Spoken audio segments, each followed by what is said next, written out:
ఇకో Tejas world class electric bike అతి తక్కువ ధరలోనే.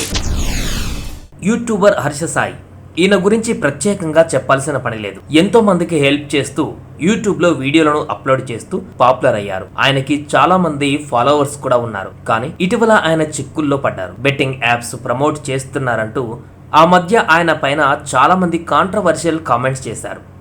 తాజాగా ఆయన మరోసారి చిక్కుల్లో పడ్డారు. హర్ష సాయి మోసం చేశాడంటూ ఓ యువతి పోలీస్ స్టేషన్లో ఫిర్యాదు చేసింది. తనను మోసం చేశాడంటూ యువతి నార్సింగ్ పోలీస్ స్టేషన్ మెట్లు ఎక్కింది. యూట్యూబర్ హర్ష సాయి తనను పెళ్లి చేసుకుంటానని మోసం చేశారని ఆరోపిస్తుంది యువతి. అడ్వకేట్తో సహా నార్సింగ్ పోలీస్ స్టేషన్కు వచ్చింది. అక్కడ హర్ష సాయిపై ఫిర్యాదు చేసింది.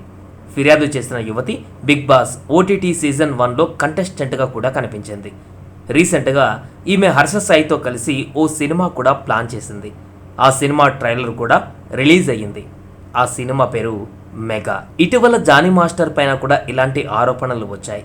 తన అసిస్టెంట్ కొరియోగ్రాఫర్ను అత్యాచారం చేసి లైంగికంగా వేధిస్తున్నాడంటూ యువతి పోలీస్ స్టేషన్ మెట్లు ఎక్కింది. ఇప్పుడు ఆయన జైల్లో రిమాండ్లో ఉన్నారు. తాజాగా ఇప్పుడు హర్ష సాయి పైన కూడా అలాంటి ఆరోపణలే వస్తున్నాయి. Bigg Boss contestants Harsha Sai పైన ఫిర్యాదు చేసింది.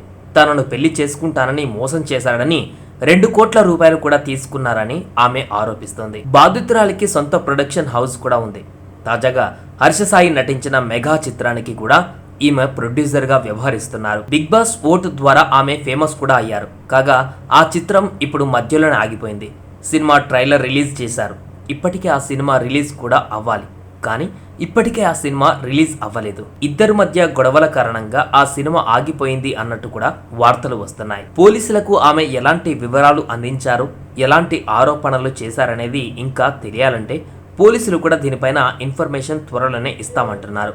అడ్వకేట్తో సహా ఆమె పోలీస్ స్టేషన్కి వచ్చి కంప్లైంట్ ఇవ్వడం జరిగింది. ఈ విషయం పైన హర్ష సాయిని కూడా పోలీసులు విచారించనున్నారు. చూడాలి హర్ష సాయి ఈ విషయం పైన ఎలా స్పందిస్తారో.